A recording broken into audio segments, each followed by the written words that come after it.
Božieho syna počul aj malý pastier. Aj on sa rozhodol ísť ku dieťatku a potešiť ho svojimi darmi. Zvinul svoju deku, naplnil krčiašky mliekom a do barkošteka si zabalil chlieb na stôl.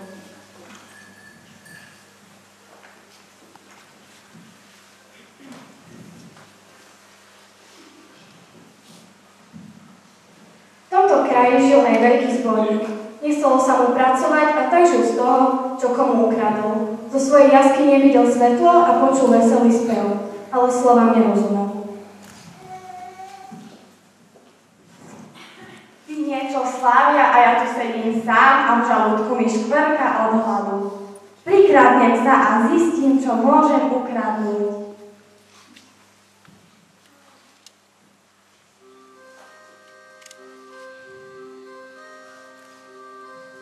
Pastierik malý za kráľom putuje, hviezda na nebi cestu ukazuje.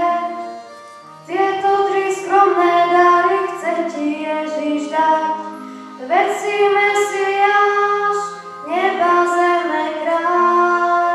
Chce ti ich darovať, nič vzácnejšie nemá, celý svoj život ti dá. Čo sa deje v meste plno cudzích ľudí je, do noci chladnej na závis putuje. Veľa hladných uzimených budí nočnou tmou, umiera od strachu a nikto nemá pre nich zo pár slov.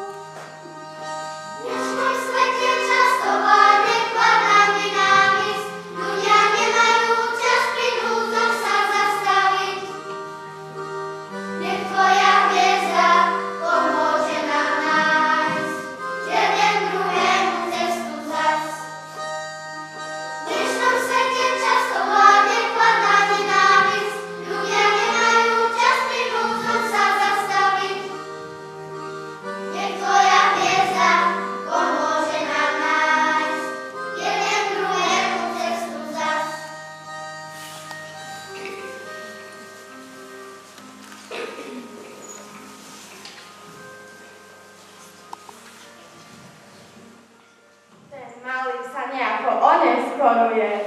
To sa mi páči. To bude dobrý úlovok. V tú noc spadol nezvyčajný ruch. V meste bolo veľa ľudí a mnohí z nich nemali ani kde spať. Čo je s tebou?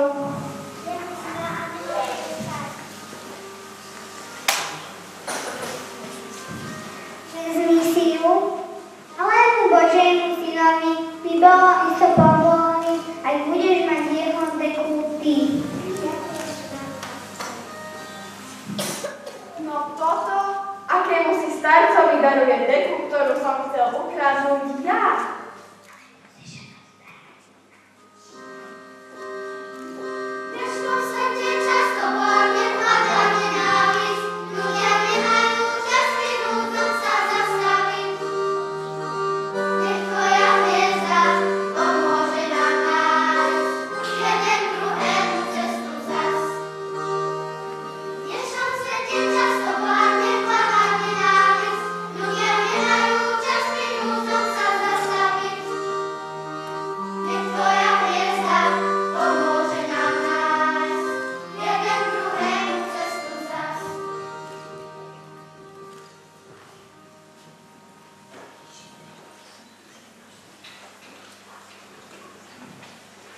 Čo je s tebou? Bolí ťa niečo?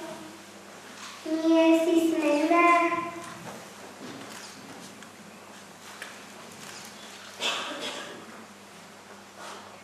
Tu máš, napísané Nička. Určite sa ti uľaví. Dalému Božiemu synovi by bolo isto povolí, ak vypiješ jeho mliečko ty.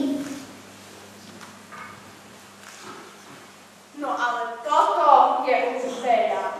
Nestačí, že daroval deku, teraz daroval aj krčák s mliekom. Musím sa poponáhľať, aby som mu ukradol aspoň 2 dôšte, aby aj ten niekomu nedal. A zbojník sa rozbehol za pastierikom, no bol už taký hladný, že jeho žalúdok škvrkal do tichej noci.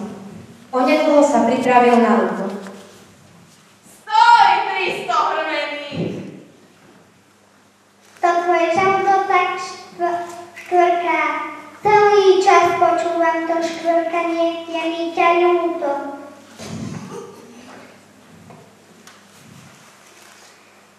Tu máš a jedz. Dalému Božiemu synovi by bolo isto povolí, ak zješ jeho jedlo ty. A teraz prídem pre dieťatko s prázdnymi rukami, ale chcem tam ísť a povedať mu, ako sa teším z jeho narodenia. A kam chceš ísť? Poď, vyschod, všetko ti porozprávam. A pastierik porozprával zbojníkovi, čo zvestovali nebeskí poslovia.